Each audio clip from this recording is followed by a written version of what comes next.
қарыздан құтылудың жолдары өте көп.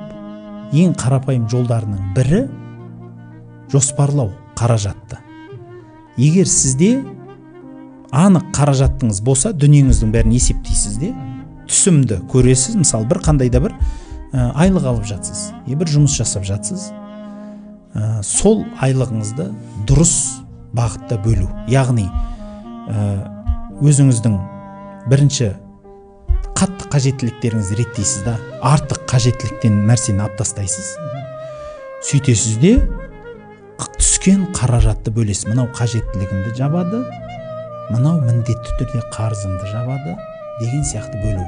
Оны үлкен осы психолог қазіргі осы ақша жөнінде, бизнес жөнінде үлкен мамандардың айтуынша 50%-ға бөлсе де болады, 50-50.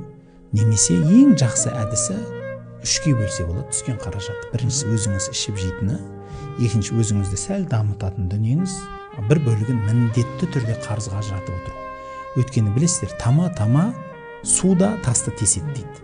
Сіз кішкентай жинап жатырмын деп есептемеңіз. Сол кішкентайдан беріп тұрсаңыз да әлгі анау қарызыңызды алып жатқан адамның ашуын аздап болса да басасыз.